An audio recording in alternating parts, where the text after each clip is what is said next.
Susana Chávez es directora de Promsex, está con nosotros, gracias Susana por esperarnos, y hablamos con ella sobre una ley que se presenta sistemáticamente en distintos congresos y que reciba siempre el mismo tratamiento. El rechazo a la despenalización del aborto en caso de violación, que hay que decirlo, es una de las causales de aborto más aceptadas en el mundo. O sea, hay otras que tienen discusiones, controversias, pero la del aborto es como, no, acá no hay nada que discutir. Esta señora salió embarazada producto de una violación, no tiene por qué tener un hijo, ¿no? Esta niña no tiene por qué tener un hijo, producto de un delito, porque entonces se está revictimizando a la mujer y, por supuesto, a esa criatura que va a nacer, ¿en qué contexto nace? ¿Qué cosa estamos defendiendo? Sería interesante preguntarnos. Susana, querida, un gusto siempre estar contigo. Muy buenos días. ¿Qué tal? ¿Cómo estás, Patricia? Y gracias por la oportunidad. Y hay dos proyectos que se han discutido ayer.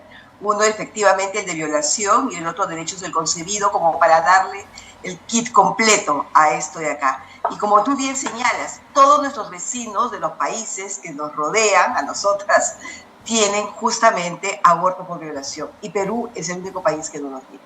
Vamos a hacer un poquito, he estado leyendo mucho sobre el tema a raíz de, en fin, un trabajo personal que estaba haciendo.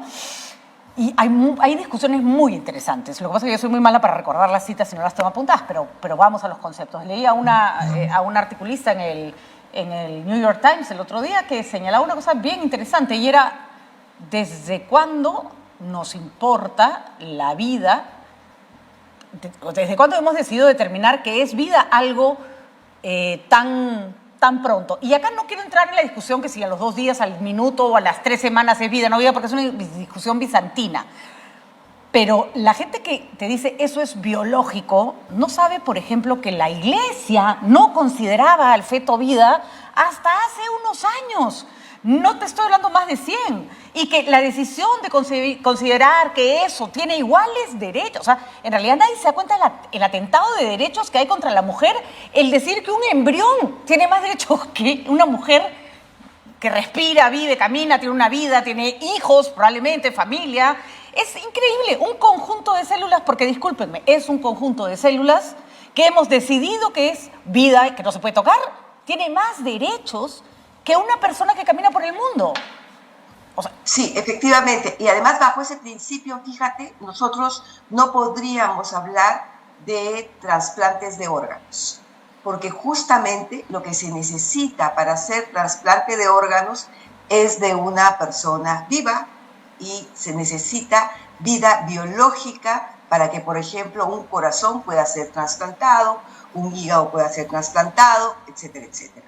Entonces, para ver esta dificultad, y acá no estamos discutiendo, en todo caso, el tema de vida, por ejemplo, la discusión que hay sobre la anencefalia. La anencefalia carece de cerebro. La posibilidad de vida no es para nada real. Este feto apenas nace, va a morir, y va a morir a los 2 o 3 días después de un cruento sufrimiento. O sea, si a alguien le preocupa el sufrimiento, eso es lo que vamos a tener. Y no hay ni un caso, ni uno solo, porque es imposible, si ya nos vamos a agarrar en la biología, que ese niño sobreviva. Nunca han sobrevivido ni van a sobrevivir. Por lo menos no en el punto que se encuentra la ciencia hoy. Si algún día la ciencia avanza y hace la vida de esa criatura viable, la mamá va a ser la más feliz. Pero en este momento eso no existe, ¿no? Pero además, ¿qué cosa estamos definiendo por muerte? Que creo que es una cosa que nos ayuda. La definición por muerte es la inactividad cerebral. Exactamente. Entonces, ese es un concepto más bien que nos pone detrás de todos los adelantos de la ciencia, de la tecnología, y nos pone nuestra propia trampa. Pero aquí no estamos discutiendo el tema de la vida, sino el derecho de las personas. Así es. Y ahí sí entramos a otro lado, que es justamente que reconocemos desde cuándo se es persona. Y de verdad que se es persona cuando se nace. Tal es así, por ejemplo, que nuestra propia Constitución reconoce el nacimiento como un hito fundamental, porque es a partir del nacimiento en que uno tiene nombre, en que uno puede heredar, en que uno puede tener la vida protegida. Antes del nacimiento, los derechos son sumamente relativos y hay derechos mayores que no le puedes poner en competencia, como son los derechos de las mujeres, que son los sujetos nacidos. La mujer termina siendo el único sujeto sobre el planeta que tiene menos derechos que esa vida que depende de ella, ¿no? Porque finalmente la mujer tiene vida independientemente del feto. El feto no tiene vida independientemente de la mujer. Entonces la mujer está amarrada y sus derechos se pierden por el hecho de que está embarazada. Eso no tiene ningún sentido. La mujer tiene menos derechos, pierde derechos que una persona que ni siquiera se puede valer por sí mismo, un sujeto que no se puede valer por sí mismo y que ni siquiera ha nacido, ¿no? Pero además estás hablando de ese pequeño porcentaje, porque no es que seamos todas las mujeres, yo ya no estoy en capacidad de embarazarme, por lo tanto yo no estoy en riesgo, y entonces es ese porcentaje de mujeres que pueden embarazarse. Y eso sí es cruel, porque toda, digamos, esta consigna se implanta sobre ese periodo de la vida y sobre ese grupo de mujeres que están en esta situación, lo cual resulta absolutamente desproporcionado. A ningún padre le obligan, por ejemplo, a donar un órgano contra su voluntad a su hijo. Así es.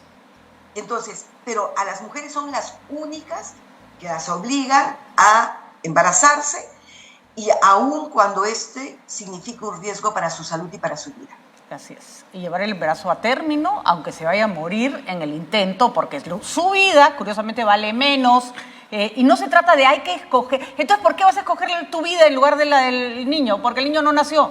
Porque todavía no tiene una vida, porque no tiene una historia, no tiene lazos afectivos, no respira y camina por el mundo. No le estás quitando nada que haya tenido, por decirlo de alguna manera, ¿no? Para la mujer sí, ¿no?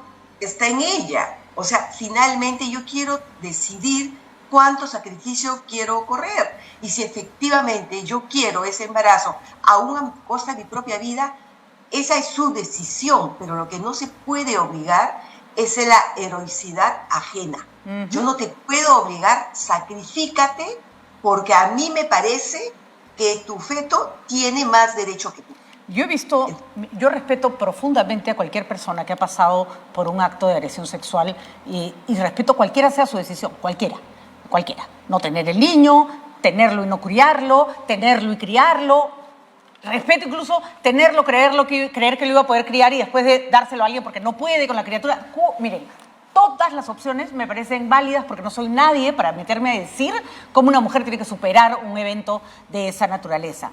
Pero cuando he visto que estos grupos pro vida, con los que yo creo que hay que dialogar, pero tienen que estar dispuestos a escuchar, traen a una mujer y te dicen, con una chica, y dicen, ven, a mí me violaron cuando tenía 15 y no aborté, y esta maravilla es mi hija, te felicito, te abrazo, te doy 80 besos. Pero tu historia no es replicable. No es, pues. O sea, ¿por qué si a ti te fue bien y te gustó y te pareció bestial y te felicito, no quiero sonar irónica, le tiene que parecer lo mismo a otra persona haciendo un hecho tan personal y tan traumático, ¿no? Sí, sobre todo cuando además está plenamente demostrado el impacto que esto tiene sobre los hijos cuando nacen, en términos de descuido, en términos de maltrato, si no de verdad no estaríamos hablando de un porcentaje importantísimo de maltrato infantil. O sea, si nos preocupa efectivamente los niños como efectivamente nos debería preocupar, por ejemplo, deberíamos estar angustiados con la muerte neonatal, o sea, apenas nacen, de las niñas adolescentes. O sea, la proporción de muerte neonatal en niñas y en adolescentes es muy alta. Entonces, ¿cómo es que podemos sí admitir que esta situación nos lleve finalmente cuando no tenemos realmente ningún sentido? O lo que dice la congresista Guayo, como la violación hay que demostrar por juicio y proceso judicial demostrable que efectivamente ha habido violación, ya pasó. Entonces, eso dura años. Señora, tiene que saber que cerca del 90% de los casos de violación no se denuncian, no se mencionan, y por muchas razones. Miles. Para empezar, porque si la violación es intrafamiliar, la misma familia oculta la violación porque entonces el papá se va a ir preso. se va a ir preso de por vida, además si la chica es menor de edad, ¿no? Y ya hemos visto casos donde la niña la matan porque como tiene un embarazo, entonces mejor que no se vea y ya la desbarrancan para que desaparezca niña y feto todo junto. Y bueno, le damos la espalda a la realidad una tras otra y en este momento ni siquiera se aplican los protocolos para que se evite un embarazo que pone en riesgo la vida. Pasa mucho con las menores de edad. Una niña de 9 años no puede salir embarazada, su vida está en riesgo y los médicos no quieren aplicar los protocolos porque, claro, hay toda esta satanización y es terrible, Susana, porque al final todo el sistema está diseñado para la indefensión de la mujer. Porque además a eso súmale que la sociedad tampoco hizo nada para que no la violen, ¿no? Entonces, desde antes no se asume la responsabilidad. O sea, no te cuido, no aplico una educación con enfoque de género para que entiendas que a las mujeres no se les toca, no me encargo de tener lugares donde las mujeres pueden hacer valer sus derechos, te violan, sales embarazada y tú tienes que tener el hijo. Auxilio, ¿no? Pero además yo creo que estamos frente a una manera velada de incumplir nuestra propia ley, porque nuestro Código Penal, con todas sus limitaciones y cosas terribles, sí plantea que el embarazo no puede poner en riesgo grave y permanente a las mujeres. Y díganme si la violación no tiene un gran componente de daño grave y permanente para las mujeres, y un embarazo forzado más aún.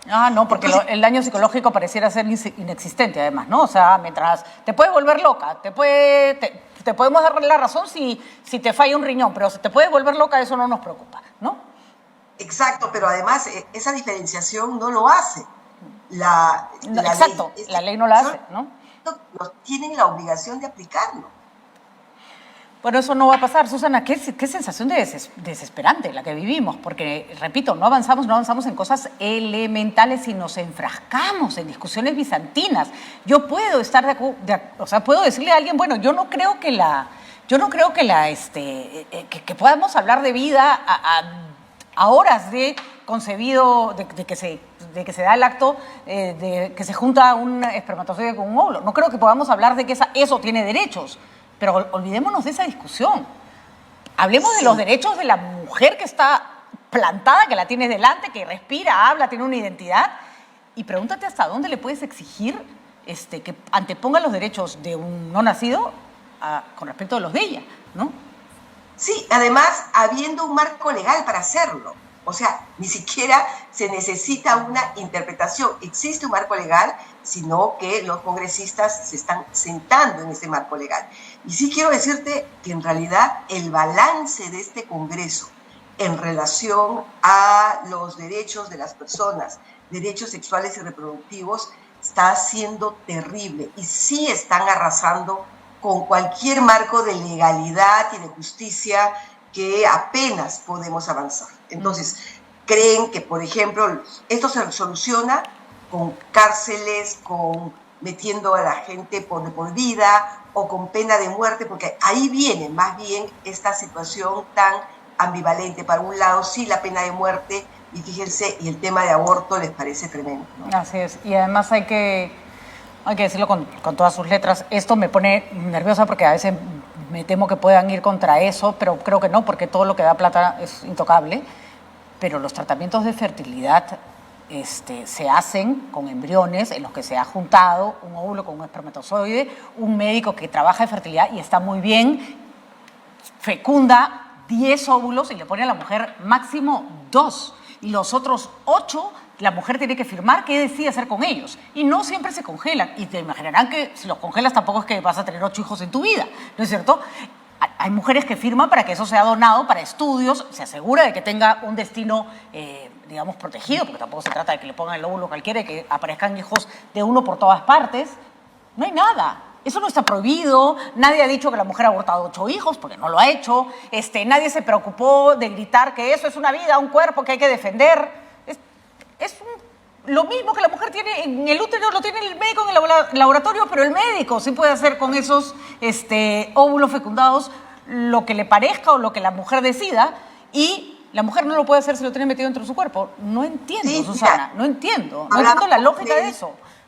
Hablaba con un médico, me hablaba más o menos que hay en su casuística más o menos 25,000 casos de nacimientos producto de reproducción asistida. por Así es. ejemplo. Pero además eso también nos está hablando de que lo mucho que falta todavía para avanzar, porque al igual que existe la reproducción asistida, no nos olvidemos que existe también los abortos fuera de los sistemas, que no se cuentan.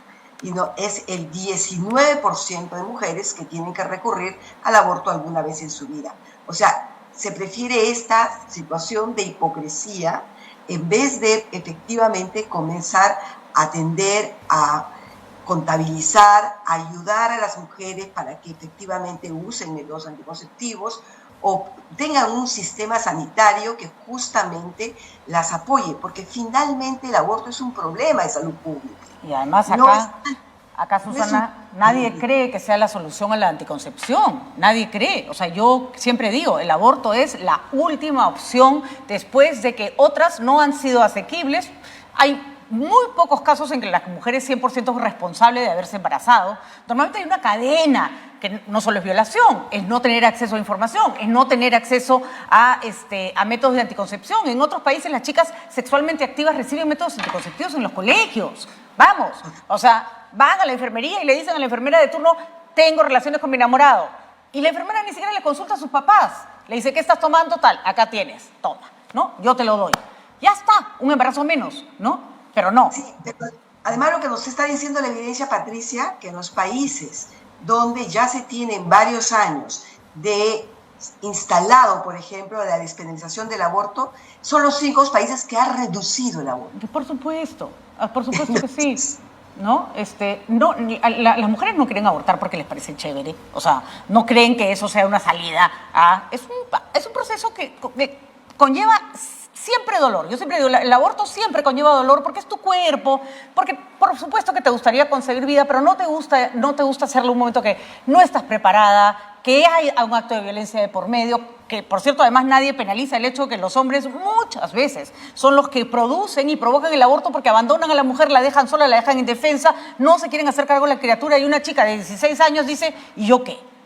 Ah, pero ese que se largó, ese no tiene la culpa de nada. Ella tiene la culpa, ella tiene que cargar con el hijo. En realidad se vuelve una condena ser mujer, se vuelve una condena ser finalmente quienes cargamos con la responsabilidad de continuar con la especie, porque yo siempre digo... Por eso la mayoría de países del mundo, la mayoría, y especialmente donde son países democráticos, admiten el aborto como un derecho de las mujeres. De acuerdo, pero nosotros estamos tan lejos, Susana siempre me dice, pero no podemos dejar de pelear. Ay, Susana. Sí, podemos dejar de pelear, Patricia, sí, porque creo yo en el diálogo y sí creo que hay que seguir conversando, pero definitivamente es algo que tenemos que seguir insistiendo. Y es una lástima realmente que esto se haya dado, pero con su par, además de declarar los derechos del concebido, lo cual es una ironía total. A mí me encantaría saber si el Congreso, así como les preguntó a la Iglesia Católica, que la verdad no sé qué vela toca en este entierro, pero para el caso, ok, le preguntaste, pues tú, porque está muy bien que, particularmente sí creo que el Congreso tiene que, digamos, ir a escuchar todas las voces, ¿no? Antes de tomar una decisión, porque son un ente representativo. ¿Le preguntaron a alguna mujer violada a la que obligaron a tener un hijo su experiencia? ¿La llamaron? ¿Le preguntaron cómo fue? ¿No? Ahí están, hay testimonios de mujeres que las han obligado a tener hijos después de violaciones masivas. En el diccionario de la Academia de la Lengua tenemos el verbo pichanear, que es estrictamente de uso en el Perú. Por favor, les recomiendo que vayan y lo busquen. Acuñado en el Perú, dice, uso en el Perú para violación en masa, en el caso además, porque es terrible, de miembros de las fuerzas del orden. Ese era el término que se usó en la época de la guerra contra el terrorismo para acuñar, darle un nombre a este acto que era muy, muy frecuente. Entrar 6, 7 soldados a un pueblo y violar a las chicas jóvenes. Y sí, es horrible, la gente no lo quiere escuchar, pero además es una acción del poder en guerras muy frecuente. Está pasando en Ucrania, el cuerpo de la mujer en guerra se vuelve un botín, ¿no? Y sí, era un comportamiento que también hacía Sendero Luminoso, pero era mucho más habitual en las Fuerzas Armadas, ¿no? Sí, pero además consultan a la iglesia, pero no quieren asumir ni la consulta ni la respuesta de la Defensoría del Pueblo, del Ministerio de la Mujer, del Ministerio de Salud. O sea, esas consultas sí no existen, lo cual también de verdad nos llama tremendamente la atención. Conozco muchas personas que están en contra del aborto, que han hecho abortar a sus hijos, Susana. O sea, a mí la verdad que la doble moral me molesta horrendamente, ¿no? Que tienen hijos, chicas que salieron embarazadas a los 16, 15 y qué vergüenza, no estás casada, Juacatán, pasas por el aborto. Conozco personas que no han querido que sus hijos se hagan cargo del hijo que engendraron, ¿no es cierto? Pero están en contra del aborto. Suena muy bien para muchos, ya estoy en contra del aborto.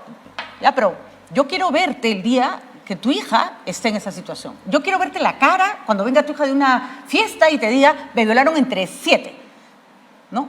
Yo quiero saber qué cara vas a poner, porque hasta que no te toca, hay mucha gente que no lo entiende. Y lo triste es que para que te toque hay una mujer que tiene que ser violentada. Para que tú lo entiendas, vas a tener que poner en riesgo a una mujer de tu familia porque esa es la peor manera de aprender. Susana, solo porque creo que este espacio lo tenemos que aprovechar para eso también, antes de terminar. ¿Qué opciones tiene una mujer que ha sufrido una agresión sexual? Que vamos, si no quiere denunciar, eso también es un derecho y es una opción y la mujer quiere olvidarlo, ella sabrá, por supuesto que denunciar es lo que siempre se recomienda, pero para acceder a un método de anticoncepción de emergencia, ¿cuál es el protocolo que debería seguir inmediatamente después una mujer que ha sido atentada o ha sido violada? Que, ojo, tampoco existe esa información para que las mujeres sepan, ya, ok, no te voy a dar aborto por lesión, pero te violan y al día siguiente o en ese instante te vas, pides esto y se te va a dar este medicamento. ¿Cuál es el protocolo post-violación? Esto es horrible, pero lo tenemos que preguntar.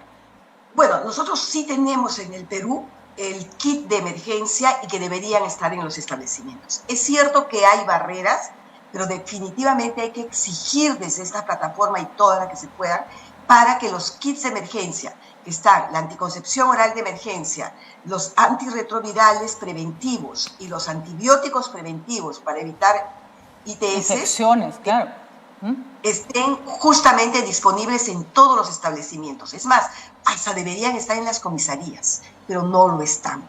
O debería haber un sistema de distribución rápida para que esto llegue a la persona. Y esto se puede por ejemplo, para ese kit de emergencia, Susana, ¿se necesita una denuncia policial? No, para nada. Eso hay que ir al establecimiento. Lamentablemente acá está básicamente en los hospitales. Pero, y ahí hay una barrera, pero hay que exigir que esto esté en todos los establecimientos de salud y el kit completo, porque se entregan también medio kits, que eso es una tontería tremenda. Entonces son los kits completos, pero todas las personas deben saber que hay que tomar este insumo dentro de las 72 horas. De acuerdo. Ahora, sí, Patricia, yo no quiero ser ave de mal agüero, pero lamentablemente la anticoncepción oral de emergencia en este momento está en manos del Tribunal Constitucional. Nosotros estamos teniendo anticoncepción oral de emergencia por una medida cautelar. Entonces eso es tremendo, pero bueno, hay que seguir insistiendo y ojalá que el Tribunal Constitucional efectivamente respalde la anticoncepción oral de emergencia y además exija su amplia distribución y existencia en comisarías, en los centros de emergencia mujer, y no perder tiempo, y así es la manera justamente como combatir el embarazo no deseado producto de una violación. Y si ya se van a poner exquisitos que un embrión de 72 horas tiene más derechos que la mujer que no quiere un embarazo no deseado, discúlpenme, pero entonces van a tener que ir a todas las clínicas de fertilidad y pedir que tiren todos, que tiren todos los embriones o que se los implanten a alguien porque resulta que tienen niños congelados y entonces cada vez que a la mujer le viene la regla y resulta que en esa regla están yéndose óvulos fecundados, que nos debe pasar cuando estamos en edad fértil por varias veces al año, le haremos pues que es un entierro, Susana, o sea, ¿qué? ¿Cuántos niños hemos jalado por el water las mujeres? Entonces, si cada vez que nos ha venido la regla se ha ido un óvulo fecundado y resulta que eso es vida, vamos, ni siquiera te dan un feto para enterrarlo porque se considera que todavía no es una persona. A mí que me diga quién ha enterrado un feto de 6 meses cuando ha tenido, por ejemplo, un aborto ya avanzado, un aborto natural, etcétera, ¿no? No tiene lógica lo que planteamos, lo que se plantea, Susana. Solo tiene una profunda compulsión de restringir los derechos de la mujer, ¿no? Terrible, terrible, y además con mucho desprecio a temas como la dignidad, como la autonomía, y eso creo que es muy complicado, porque quien se niega no es que se niega a su propio aborto, le está imponiendo a otra persona una condición no deseada. Así es, porque finalmente cuando se da una ley pro aborto de violación, por ejemplo, no es obligatorio, ¿eh? Si la mujer quiere tener el hijo, lo tiene, no es obligatorio, nadie le va a arranchar a la criatura, nadie. Le estás dando a la mujer la opción de elegir. Elegir. Es increíble cómo además muchas de esta reticencia viene de grupos para los que la libertad económica debe ser absoluta, pero la libertad, ¿no? Que debes hacer lo que te da la gana, que si quieres que la universidad sea un desastre, total, la gente que se puede meter en una universidad que sea un desastre, que aprenda 4 tonteras. Ah, pero acá, para este caso, no eres libre. Es una libertad hipócrita. Así es. Bueno, Susana, paciencia y buen humor. Vamos a ver cómo se sigue. Y yo sí creo que si el Tribunal Constitucional falla en contra de la píldora del día siguiente, ahí sí le pido a todas las mujeres, basta, ¿no? Ahí sí basta. Vamos a gritar y gritar fuerte, porque no te pueden impedir. No te dan la píldora del día anterior, no te dan la píldora del día siguiente, no te dejan. Nada puedes hacer. Solo sale embarazada, persínate y a ver. Le dejaremos pues todos los hijos a Cipriani para ver cuántos le llegan en un día. Te he puesto que se vuelve loco, porque esa de denme los hijos a mí y yo los cuido es la falta de respeto más grande, creo, que le han podido decir a las mujeres, porque esa es una solución falaz que no existe. Y el alcalde de Lima diciendo yo los pongo en un hotel, ¿qué les pasa? O sea, no quiero tu hotel, quiero tener la posibilidad de decidir sobre mi cuerpo. Sí, es un desprecio total, ¿no?